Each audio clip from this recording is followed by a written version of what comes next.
So, what if next month's revenue felt as reliable as your morning coffee? Well, as a financial expert who's helped thousands of business founders to steady their income, I can honestly tell you this: you've already done the hard part. People want what you sell. So, let's make the good months stick. Feast and famine cycles aren't personal failures, and it's not even your marketing. It's a pattern that your body and your business have learnt to repeat. And so today we're going to widen your capacity to receive money, to hold and to give, and to pair it with some really simple, practical planning strategies so that consistency feels safe and not scary. And in the next 10 minutes, I'm going to walk you through a monthly money date and a clear 90-day look ahead so that you can spot those revenue cliffs early, plus a gentle body reset that you can use when money speeds up or slows down. No hustle, no shaming, just a calming rhythm to steady, repeatable income. And I've seen what happens when nobody tells you this, right? Being a financial expert and a somatic expert in this money space, I know all too well that it isn't just the practical side of money, and it's also not ignoring the emotional relationship we have with money. A very good friend of mine hit a magical 12-month program cliff not that long ago. And as a UK sole trader, she was asked to pay 50% of next year's tax upfront in January after Christmas, landing like a brick. And her recurring revenue fell from 25,000 a month to 3,000 almost overnight. And the shock literally trained her whole body and nervous system to link success with danger, which is exactly the pattern that we are going to unwind today. So if you're new here, welcome. This is episode 6 of the Breaking Money Cycles series. And if you've been following along, we have already mapped out the 3 money zones, why you can feel broke still with cash in the bank, how undercharging ties into financial money trauma, the sneaky self-sabotaging patterns that can happen after a win, and the courage to actually look at your numbers without that fear. So head to themoneypanel.co.uk/breaking money cycles to assess your money zones, regulate yourself with a guided heart breathing audio track, and build courage with the checklist. And also I'm going to be dropping in another resource today from this video and this episode of how to implement some practical cash flow tips and strategies with the monthly money date template. All the details are in the link in the description. So the dreaded feast or famine pattern: good month, bad month, good month, bad month. So firstly, there may be some really practical reasons why this keeps happening for you. And in the main, this can often be resolved with some really practical planning. Now, some of you are already going to be like, oh, I hate the word planning. I don't plan in my business. I don't plan in my life. And I totally get it. I am not a natural planner.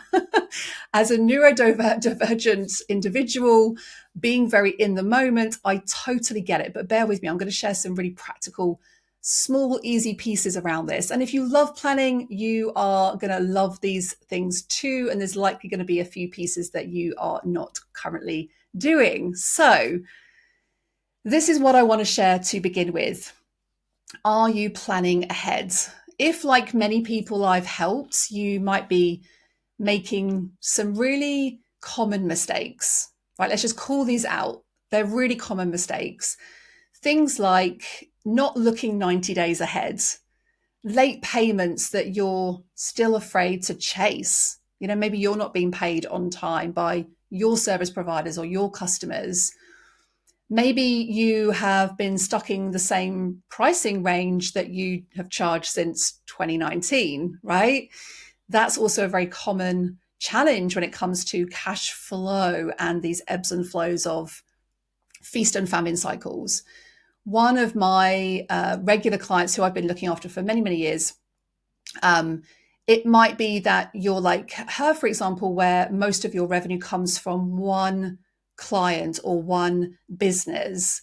And so it can be a really practical reason why, if that client decides to discontinue working with you, that's going to put your cash flow at risk, right? So there's lots of practical reasons why these things can happen. And these are really, really common.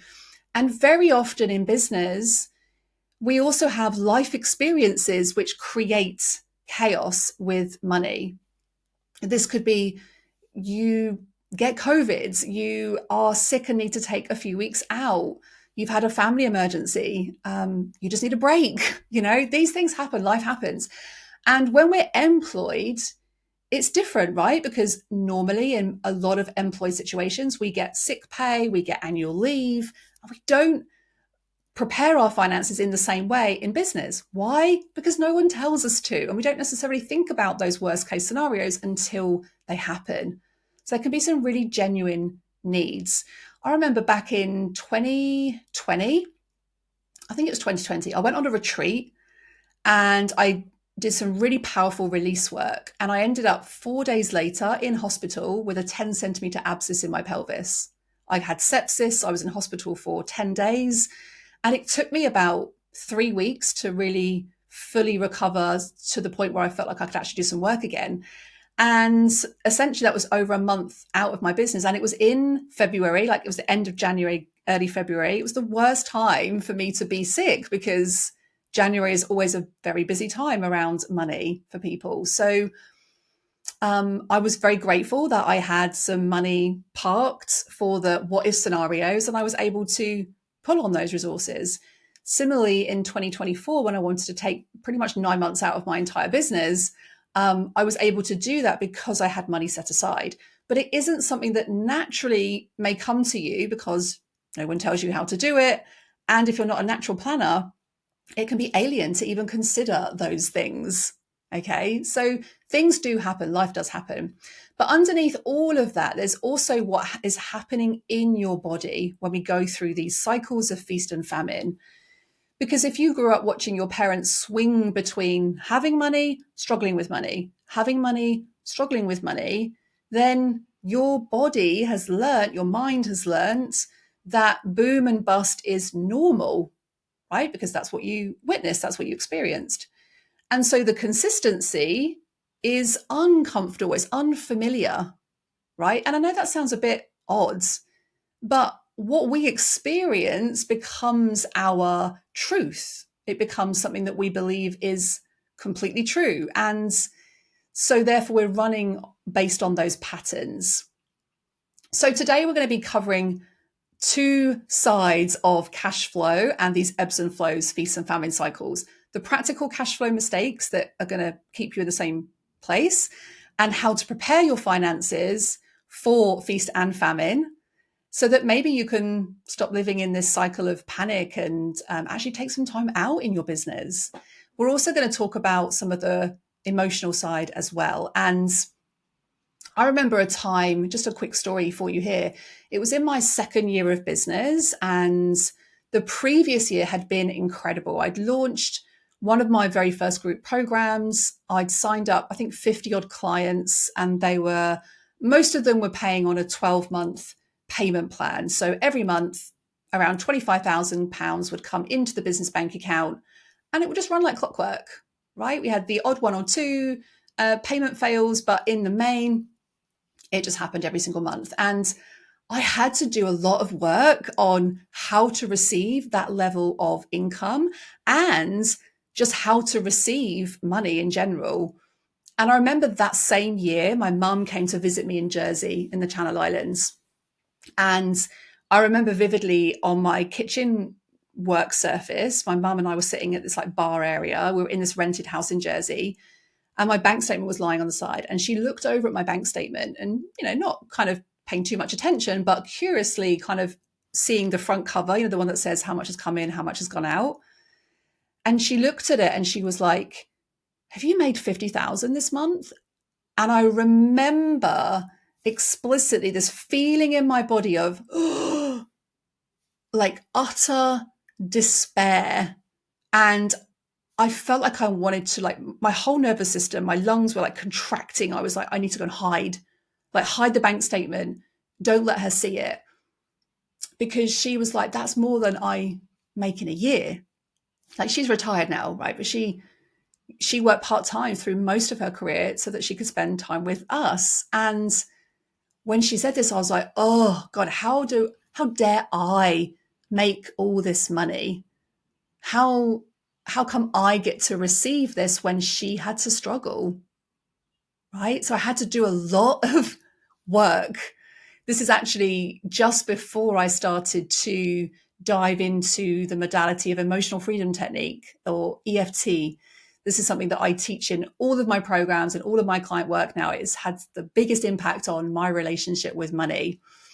And I remember about 9 or 10 months later, sitting down and spending the day with a really good friend of mine. And I was in planning mode, right? I love to like spend a whole day planning on the next 90 days ahead. I get really creative. I step into my visionary.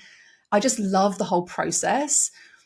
And I was planning and looking ahead to when these payment plans were coming to an end. This was like 9, 10 months in for this 12-month cycle.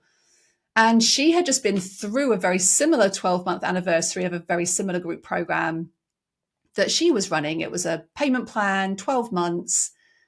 And the difference was that she was trying to make this plan after the payments had already stopped, right?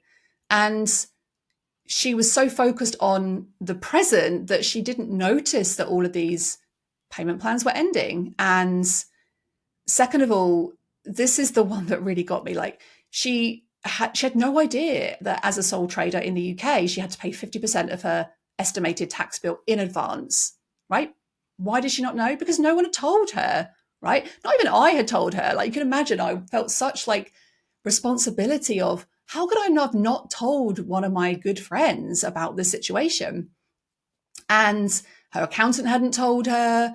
She hadn't taken any business courses that told her how to set up her personal finances and her business finances, right? And so that January, she got a big tax bill that was double what she'd expected. She owed tax on last year's earnings plus half of that year's estimated tax up front.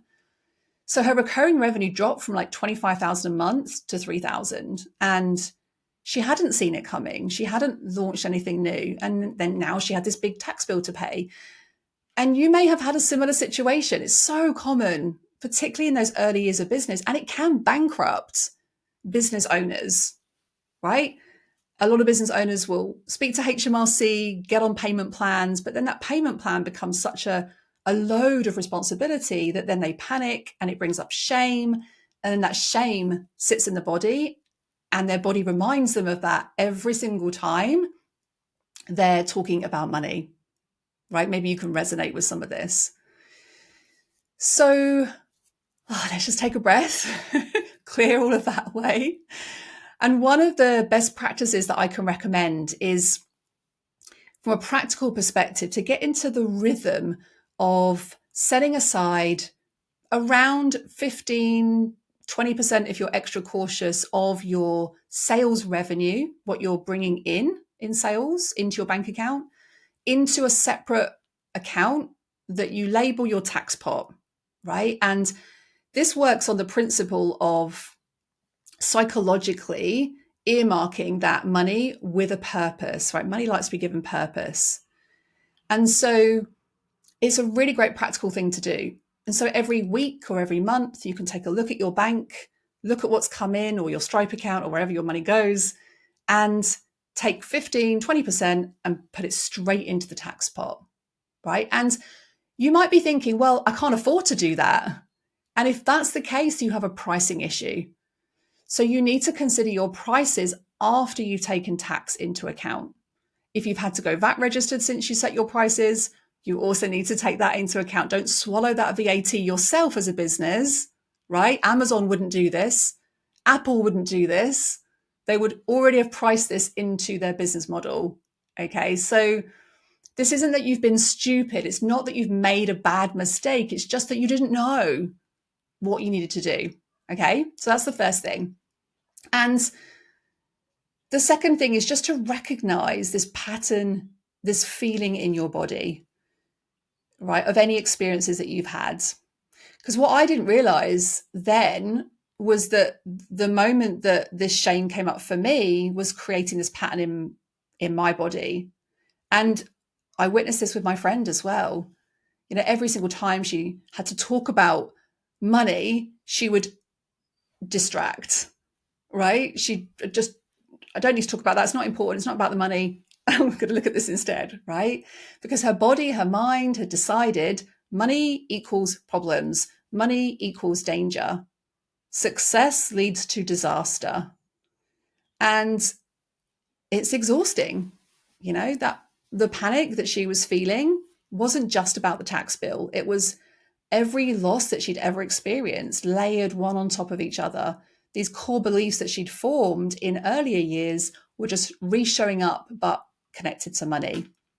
So every time she felt unprepared, every time she made a mistake, her body wasn't just reacting to that moment, her body was reacting to all of them together, right? And that's when the real feast or famine cycle began for her, because after that January, even when she rebuilt her business and started having good months again, she just couldn't relax. Every £10,000 a month was just waiting for all of it to fall apart again, right? And so her body was convinced that something was going to go wrong, right? And so she'd take on underpriced work. I remember when she went through a period of dropping her prices because she just didn't feel worthy of receiving this money, because when I receive this money, bad things happen. Okay, so those are some of the consequences of these patterns when we're not aware of them, we're not present to them. Okay, so think about that for yourself. What does it mean for you when you have feast periods? What do you make it mean? What does it mean when you have famine periods? What do you make that mean? Do you make that mean that, oh, I knew I wasn't good enough.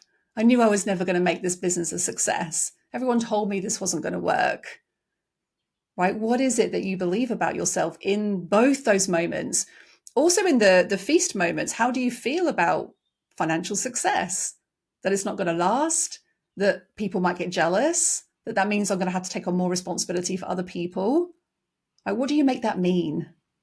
So just pause this for a moment and consider those questions. For my friend, her real breakthrough moment came when she realized that this wasn't about her marketing. It wasn't about her pricing strategy. It was literally that her body couldn't tolerate consistency. And she always had to go through these ups and downs, these feasts and famines emotionally. It's what kind of created a feeling of safety and worthiness, is that everything had to be hard. It had to be really difficult, followed by really joyful, and then really difficult again, followed by really joyful. It was a pattern. It was almost what we call in this body of work, like a secondary gain. It became, there was a benefit and a purpose for her going through these cycles. And until she observed and addressed that, then that was still showing up for her. So no business strategy was ever going to work. No marketing strategy was ever going to work. And if you listen to episode 1 in this series, you'll remember the 3 money zones: receiving, holding, and giving. Well, the feast and famine cycle is what happens when all 3 of those zones get hijacked by your body's addiction to this boom bust cycle. And if we think about the receiving zone, this is your capacity to let good things in. When you're in feast mode, when money's coming in, everything's going really well, you can't actually receive this success, even though money's flowing, because you're so terrified that it won't last. And your chest tightens up, your shoulders hunch, you're waiting for disaster to hit so you can go back into that cycle again. And I see this all the time. Brilliant months happen, but instead of celebrating the feast, we immediately are waiting. This is just a fluke. This won't happen again. I need to save every penny before this crash happens again, right? So you're receiving money, but you're not receiving the feeling of the abundance, the feeling of overflow. because your body's still contracted in scarcity. And then when we're in famine, your whole system closes down even more. So now you're in such panic that you can't see the opportunities. You turn down collaborations because you're too stressed. You don't return those inquiries because you're just in this paralysis. And the cycle keeps you dysregulated, right? In this feeling of, I can't receive the good or see any possibilities. And then we can get into states of like depression and anxiety, and we burn our businesses down and then rebuild them, right? I've had this experience myself. So that was what happens in zone 1. In the holding zone, zone 2, this is your ability to keep and enjoy what you've received. This is where things can show up differently. So if you've taken my money story types quiz, I'll pop a link in the description below. You'll know that if you're a natural planner, then you might actually be quite comfortable to sit in feast, right? It's like your buffer. It creates safety. And famine is like pure agony because you feel quite exposed without this financial cushion, without having a decent amount in your savings account. Whereas if you're more of the impulsive money story type, where feast actually is quite unbearable, right? That surplus money in your bank account feels like it's burning a hole in your pocket. Maybe you even heard that growing up.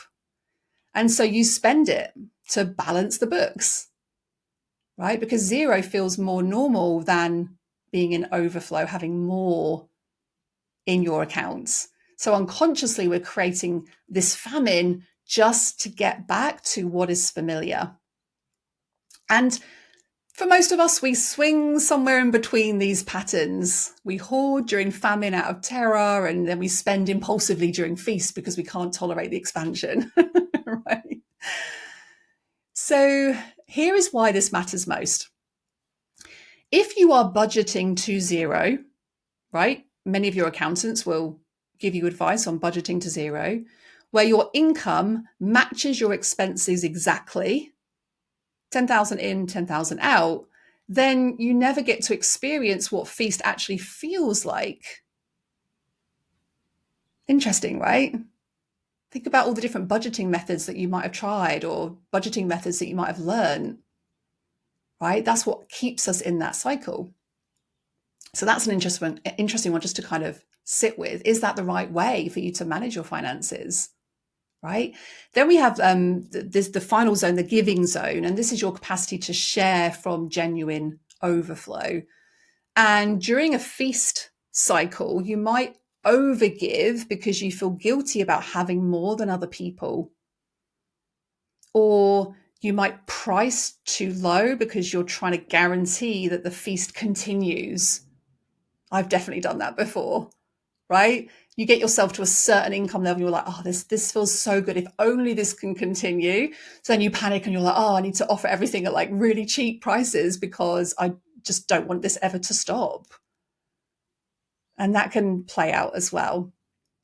And then during famine, we either completely shut down because we're tight, we're contracted, we're unable to make any financial decisions at all, or you give from depletion. So you're saying yes to everything, and the thought of saying no is not safe, right? So we say yes to too many things. And I've definitely also been in that situation. You can tell I've had a lot of experience of these boom and bust cycles, right? So we end up like swinging between this overgiving from guilt, undergiving from fear, and we never really get to practice giving from this genuine place of feeling resourced, right? Feeling fully resourced. So all three of those zones are basically competing and are completely dysregulated. So we're either wide open and unprotected or completely shut down and contracted. And there's no middle ground. There's no center. There's no capacity for consistency. And that's why the feast or famine cycle is so exhausting, because we're not just managing the irregular income, we're managing the consistent overwhelm in your body. This is why we need to take this practical lens and somatic lens. Somatic is in the body. What's the feeling attached to these cycles? So, why is it that your body prefers boom or bust cycles over consistency? Well, one of the reasons might be is that your brain craves certainty, right? The brain loves to create certainty. It loves to find evidence of things that are consistent, that are safe, that we know we can control, right? But the paradox is that if you grew up watching your parents swing between financial highs and lows, boom, bust, then boom, bust is your certainty. It's what feels familiar. If you've been in patterns of overspending all of your life, well, that's your familiarity cycle. You have it, then you don't have it. You have it, and then you don't have it. And actually, if you think about this in general life, we all suffer from lifestyle creep, where we get a pay rise, we earn more money, we spend more money, right? It's not as often that we go, pay rise, I'm going to increase my savings, right? So it's what your body recognizes as a normal cycle is what is going to be safe. So consistency, well, that feels really unpredictable, dangerous even, because you've never experienced it. Your body doesn't have a reference point for this is what safe looks like. So even when you consciously want more consistent income, your body is terrified of it. It's like asking yourself to walk into a dark room that you've never been in before. It's unfamiliar. It doesn't feel safe. Interesting, isn't it? And secondly, let's talk a little bit about loss. And loss is a really big piece in this connection and this conversation of ebbs and flows, right? Because loss is connected to pain, loss is connected to grief, losing money, losing security, job security. Maybe you've experienced redundancy before. Maybe you've been subject to fraud. Maybe you've lost access to your money for a while. The bank's frozen your account while they do their investigations. I've had that happen to me before. And I was like, oh my God, I can't access my money. Like just a real deep feeling of like fear when I had some fraud on my account. This was just last year, actually. I just come back from my Wealthy Women conference in London, and my card was used fraudulently. And I'd seen 3 transactions go out of my account for like £200, £600 and £400. They were all credit cards transactions like Capital One, Virgin, and something else. But that feeling of, oh my God, I've lost all access to even being able to get money from the bank. I was like, oh, and I was like, this is how my clients must have felt when I was a financial advisor, when when we had the stock market crashes in the early 2000s, and we had banks go bust. Like it really made me think about, this is how my clients would have felt when they had money sat with some of these institutions. And these experiences where we've lost access to money can sit in our bodies. This could be divorce. This can be around all sorts of subject areas, like financial abuse. Maybe you have had money controlled in a previous relationship. There's so much to uncover in that piece. And if you've ever experienced those things, business bankruptcies is another big one, then your body remembers that. It creates these patterns of, when I have money, I lose it. So having money equals pain. And your body then creates the crash to get it done. Like, let's just get it over and done with. Like putting off a plaster quickly instead of really slowly. And so the boom bust cycle feels safer to stay in expansion, because at least then you can control when the drop happens. Right. So just wanted to mention that, because we can do some really good clearing work around those experiences using things like emotional freedom technique. And it's not just what you're feeling. There are real practical reasons why we can also get trapped in these cycles. So again, let's take a little bit of a breath. And let's just dive into some of the practical reasons why these feast and famine cycles can occur. And let me walk you through what I see as the most common ones. So the first one is late payments and boundary issues. This is where your clients don't pay you on time. Maybe you've got a big fear around chasing payments, and you'll let late payments maybe go on for a few weeks, sometimes months, before actually even confronting it. Maybe you've not even noticed that payments haven't been paid. Again, I've worked with lots of CEOs and excuse me, business owners. They just haven't even realized because they haven't got the insights on looking at their numbers regularly. More onto that shortly when I talk you through the money dates template that I've created for you. And so those scenarios can create cash flow tanks. I remember third year in my business, I think it was the year I hired an online business manager. And she was like, I'll just deal with all, any of the late payments or anything like that. I'll just deal with those for you. And so she would email clients back, and she would deal with those. And it was a massive relief for me because I was like, oh, if it was my decision, I would just go, it's fine. We'll just pay us when you can. Right? Because I felt such a big feeling of responsibility. Right. And so I knew that I wasn't the best person to be making those decisions or communicating to clients around failed payments. And ever since that day, I've generally very rarely ever got involved in any of those conversations in my business. Right. I'm not the best person for that role. And if you're working solo in your business, maybe is there someone that you could outsource that to so you don't have to deal with it yourself? Or even just, it sounds a bit cheeky, right? But someone said this to me last year and I was like, that's such a good idea. They were like, just pretend that you've got someone in your business that is chasing it and it's not you. So on your email signature, you could be, please make sure this payment is made by this date. Here's the link.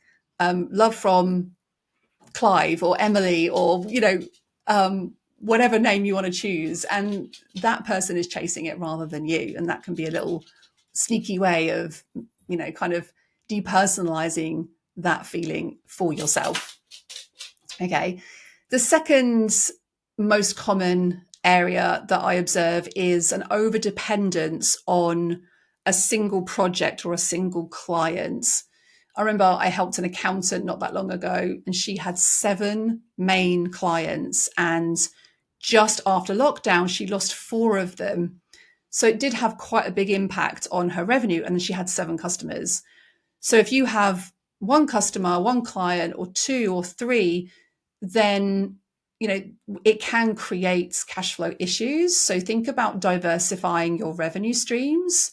How could you also be monetizing or bringing in other sources of revenue so that you don't have to then suddenly be dived into famine? Even things like notice periods, could you have a 60 or 90-day notice period in your contract so at least you've got time to plan ahead? The third reason I see is that there's no financial stability fund in the business, no emergency fund, no stability fund. I don't like calling it an emergency fund. That just feels a bit scary. Like, do you only use that in the event of an emergency? I prefer financial stability fund or financial security funds, but most business owners don't have one. And maybe you feel unprepared for those famine periods when you might need to take time off because you're sick, or have some dental work, or go through cancer treatment. I've had lots of clients this year go through cancer treatment, or a loss of a loved one. And so thinking about building up that reserve, even if you just start small, the power of compound interest and savings accumulation will build that up quite quickly.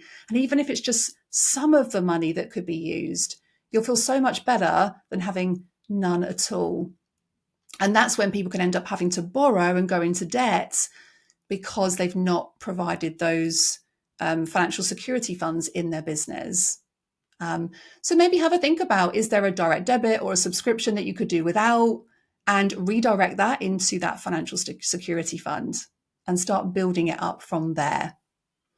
The fourth reason that I see is when we have a business that has very seasonal fluctuations that haven't been accounted for.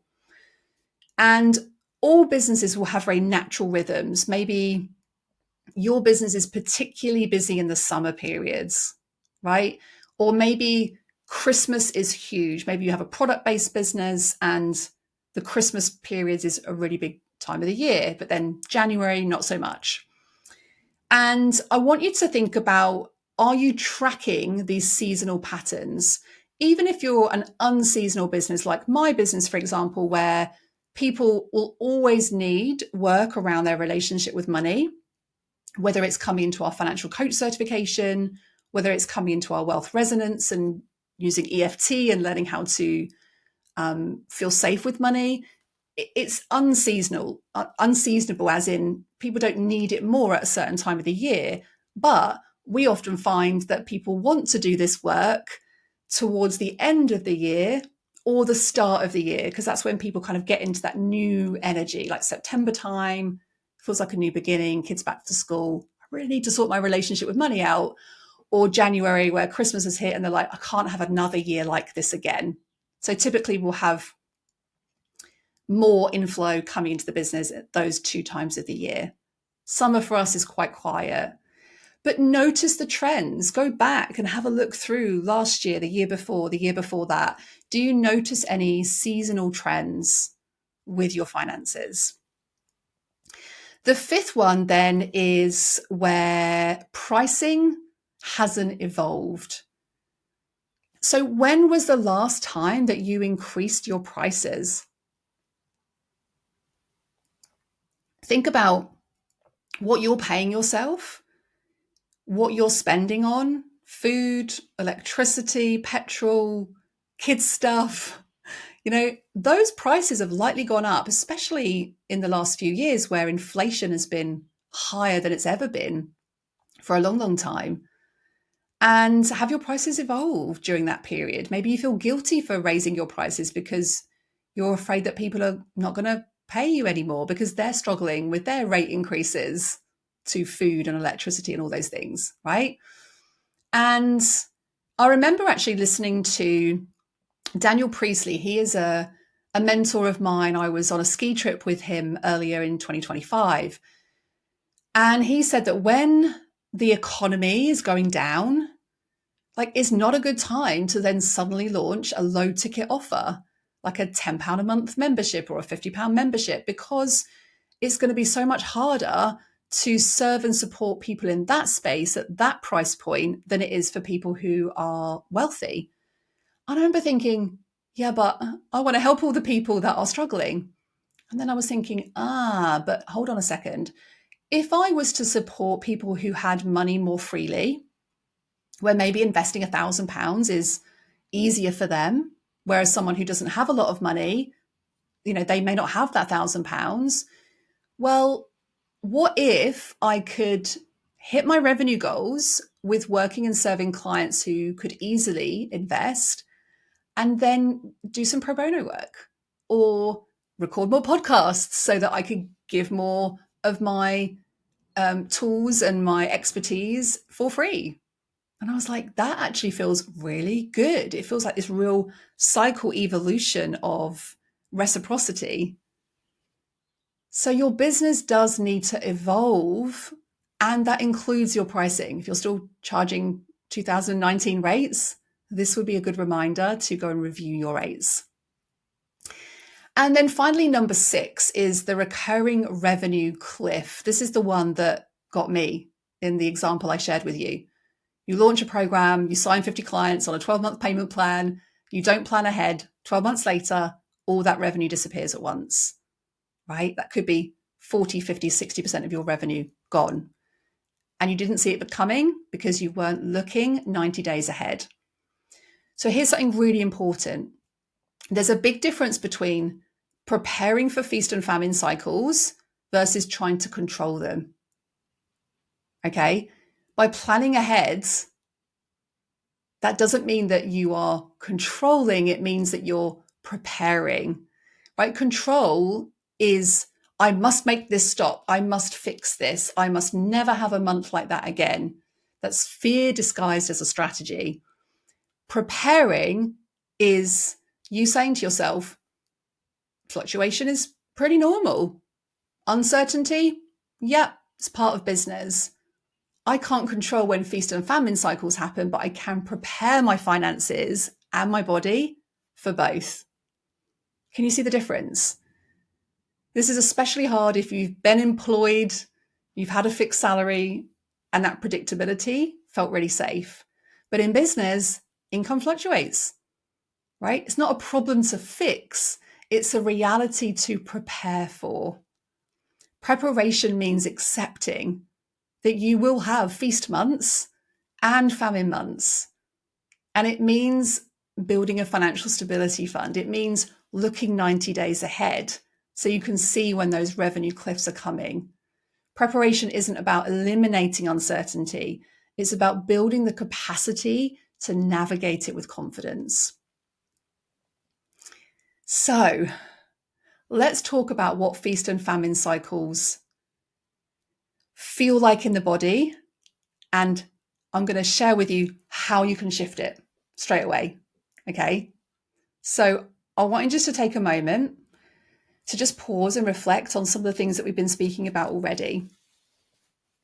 And I want you to observe, what did you feel in your body as I was mentioning some of those stories, some of those examples?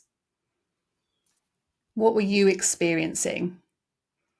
Was it a tightness in the chest? Was it shallow breathing, shoulders hunched up? You know, what were you experiencing? Maybe your mind was racing.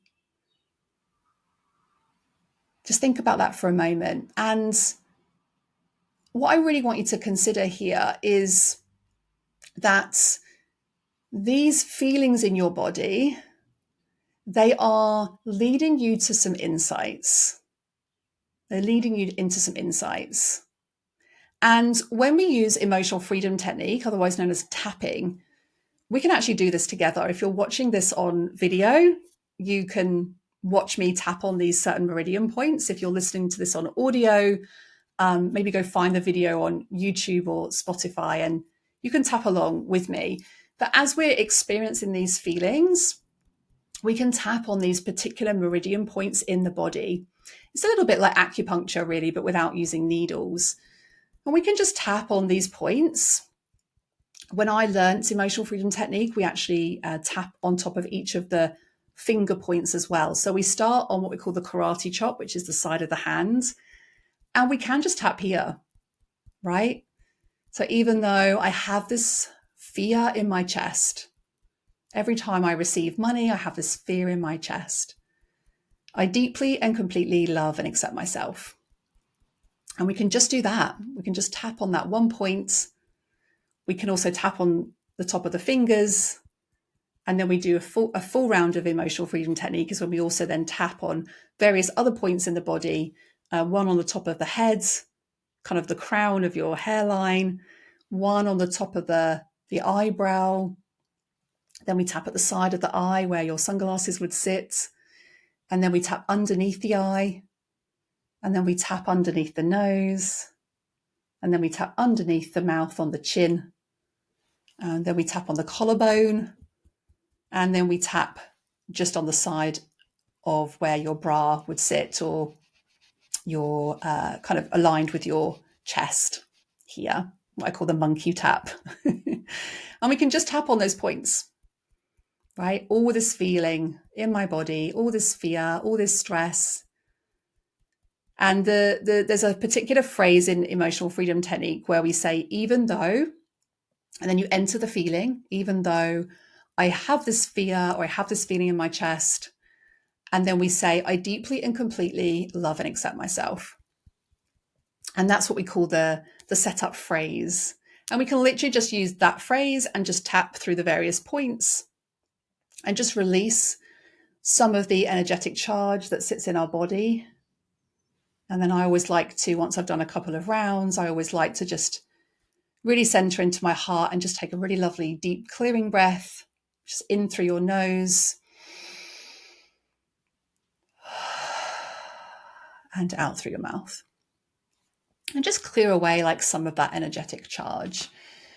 And this is like one of the great things about like nervous system regulation, whether you're using EFT, whether you're using polyvagal theory, and you're activating the parasympathetic nervous system by like singing is proven to reduce stress levels and to regulate the nervous system. Humming as well is a great way to activate the polyvagal tone, which is a really powerful nerve in the body, which regulates the whole nervous system. There's drinking freezing cold water is another good one. Some people will use meditation and breath work. There's so many different modalities and things that you can use.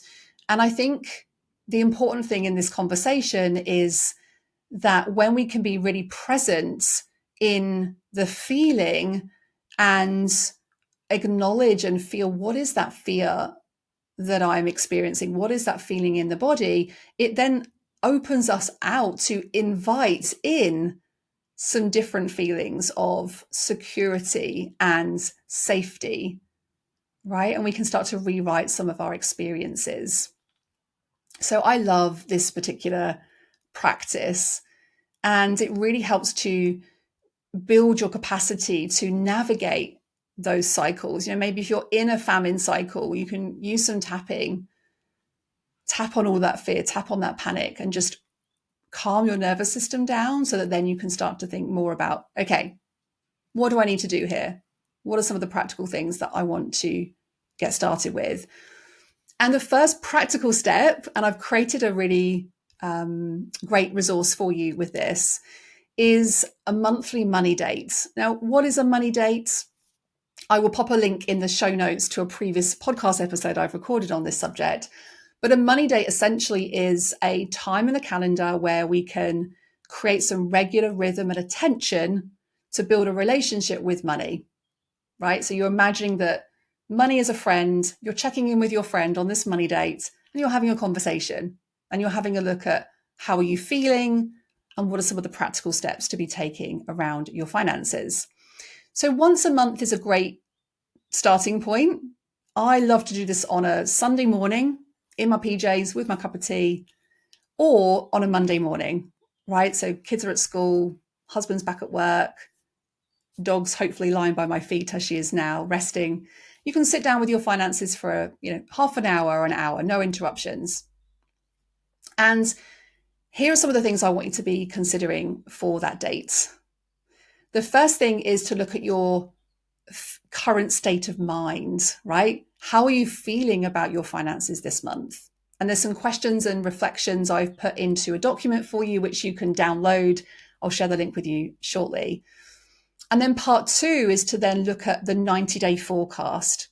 So what income is coming in over the next 90 days? What expenses do you have coming up? Do you have any of those revenue cliffs coming? Any contracts ending? Any payment plans finishing? Any clients completing their time with you? And is this the time and the cycle in your business to be launching something new to bridge those gaps? Okay, maybe putting together a marketing campaign to find your next clients. And the third part of your money date is decision making, right? So part 1 is how are you feeling? Part 2 is the 90-day forecast. Part 3 is decision making time. So based on what you now know, what is the one decision that you need to make this month? Is there an investment you've been considering? Can you afford it based on your 90-day forecast? Do you need to go and chase all the late payments? Do you need to go and adjust your pricing? Right? What is the one practical step? And this framework does 2 things. Practically, you actually start to see the patterns coming instead of being blindsided, like my friend. But it also trains your body that it's safe to look at money regularly. That financial engagement doesn't equals danger. And crucially, you do this before making decisions, before buying that course, before hiring a mentor, looking at your 90-day forecast and making decisions from data, from clarity, not from emotion, not from a feast mode impulse or a famine mode panic. And I've put all of this framework together for you in a free download that you can grab over at themoneypanel.co.uk/breaking money cycles. The link's in the description below. Okay, so I really hope that you have enjoyed this conversation today. When I think about some of the things that we've spoken about today, this is really about helping you to navigate both the emotional cycle of these feast and famines, but also recognizing that there are some deeper pieces of work. And if you're ready to dive into some of those deeper pieces, come and join us in our Wealth Resonance program. We will teach you how to use emotional freedom technique. I'll pop a link again to the waitlist that we have currently just opened out in the link in the description. And what I want you to remember is that it's also about the practical steps. Okay. This isn't that you're bad at business. It's literally that you may not have heard about some of these things. You may not have had the financial resources. Okay. And it is safe for you to enjoy both those cycles. You can enjoy the feast and you can enjoy the famine. So what I want you to do this week is to schedule your monthly money date, put it in your calendar every Monday. Maybe it's the first Monday of the month, an hour, right? Look at your current state, your emotional state, and then look at the practical 90-day forecast. And then check in with yourself, right? Check in with yourself. Calculate, how much do I want to put towards my financial stability fund this month? Maybe you can set, like a fun money goal around that, creating that famine buffer, right? Maybe it's setting up the tax pot that I was speaking about earlier. Okay. And journal the hell out of anything that comes up, right? Clear any of that energy work and really tap into this present moment. And you can download some extra resources that we've given to you, including the heart breathing audio, the financial courage checklist. All of those pieces are at that link that I shared with you earlier, themoneypanel.co.uk/breaking money cycles.